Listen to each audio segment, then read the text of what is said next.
अपन पढ़ रहे थे रसायन विज्ञान की कुछ मूलभूत अवधारणाएं। यह है 11वीं क्लास का चैप्टर नंबर 1।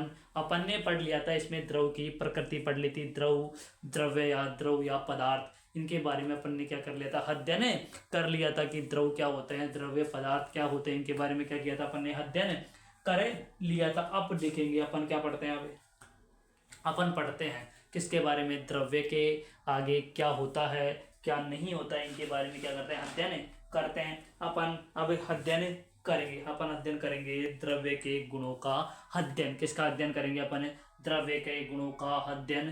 तो द्रव्य के गुण और उसका मापन क्या पढ़ेंगे, द्रव्य के गुण और उसका मापन पढ़ेंगे। क्या पढ़ेंगे, द्रव्य और उसके गुणों का मापन पढ़ते हैं। द्रव्य के गुणधर्म और उसका मापन। क्या, द्रव्य क्या पढ़ते हैं, क्या पढ़ते हैं, द्रव्य के गुणधर्म और उसका मापन। द्रव्य के, तो क्या पढ़ते हैं, द्रव्य के मापन, द्रव्य के गुणधर्म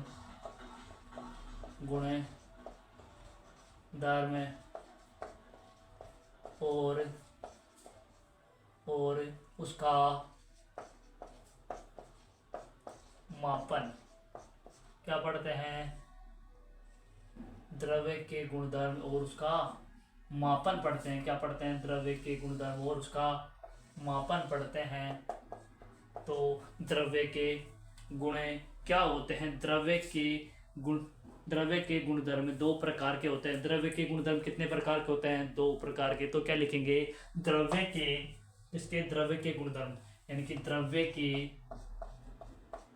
के गुण धर्म दो प्रकार के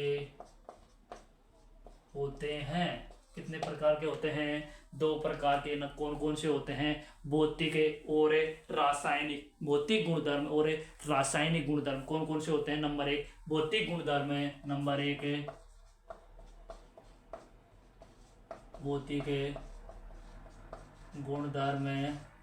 भौतिक गुणधर्म, नंबर 2 रासायनिक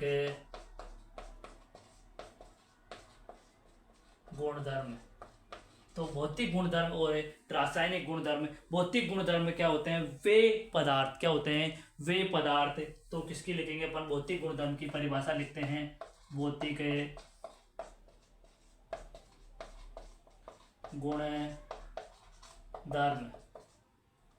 गुणधर्म वे पदार्थ। अब इसमें कौन से पदार्थ आएंगे, जिनके गुणों में वे पदार्थ जिनके गुणों में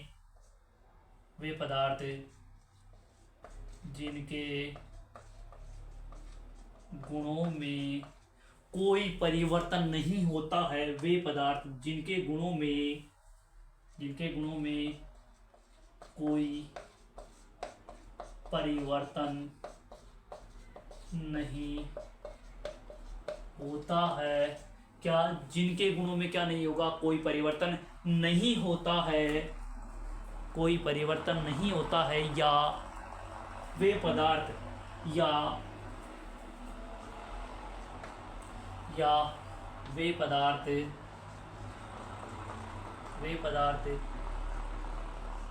जिनके गुणों में परिवर्तन किए बिना, वे पदार्थ जिनके गुणों में कोई परिवर्तन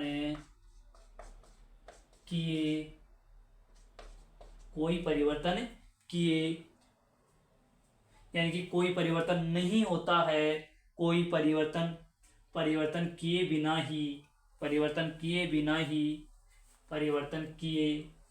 बिना ही उसका मापन संभव है, उसे भौतिक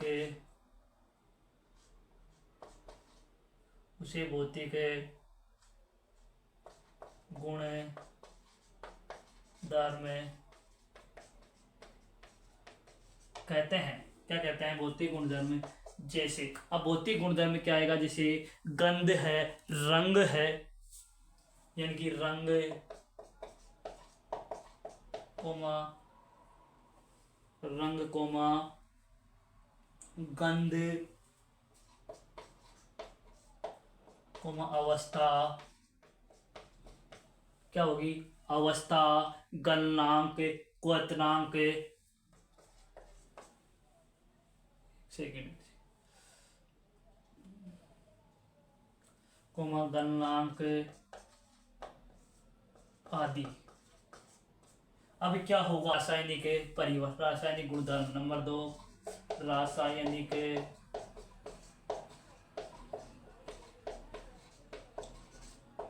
गुणधर्म। अब रासायनिक गुणधर्म क्या होते हैं? वे पदार्थ जिनका मापन बिना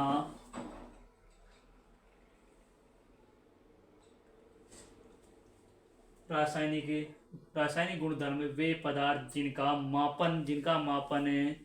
मापन बिना गुणों में, जिनका मापन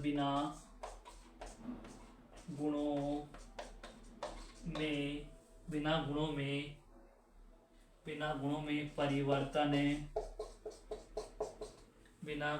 में परिवर्तन नहीं किया जा सकता है, यानी कि उनका क्या नहीं किया जा सकता?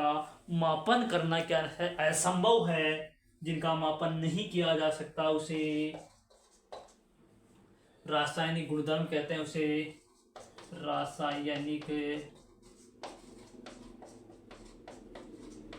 गुणधर्म कहते हैं। क्या कहते हैं? रासायनिक गुणधर्म कहते हैं।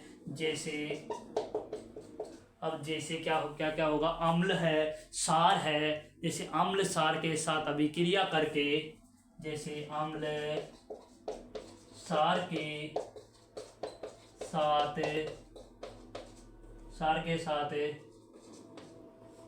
साथ अभिक्रिया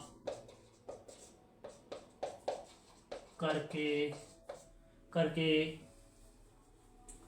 या अम्ल सार के साथ अभिक्रिया करते हैं, अभिक्रिया करते हैं, तो अपन ने क्या पढ़ा? द्रव के गुण और उसका मापन पढ़ रहे हैं, जिसमें द्रव्य के गुणधर्म दो प्रकार के होते हैं, भौतिक गुणधर्म और रासायनिक गुण।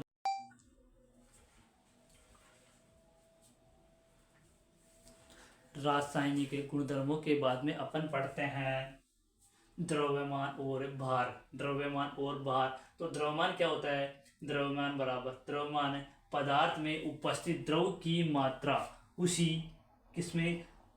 पदार्थ में उपस्थित द्रव्य की मात्रा ही उस पदार्थ का क्या कहलाता है? द्रव्यमान कहलाता है। जैसे सोडियम है, पोटेशियम है, कार्बन है, क्या है? कार्बन है। जैसे सोडियम है, पोटेशियम है, कार्बन है, ये क्या है? इसका द्रव्यमान है। द्रव्यमान का मतलब क्या है? उसमें वजन क्या है कि उसका द्रव्यमान कितना है, उसमें कितनी चीजें उपस्थित है। अब है बात, किसी वस्तु का वह वजन जो स्थिति के अनुसार स्थान बदलने पर भार में क्या आता है? परिवर्तन आता है। जैसे पृथ्वी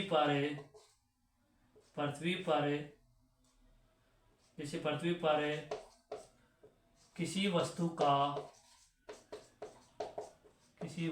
का वजन 2 kg है, तो आकाश में उसका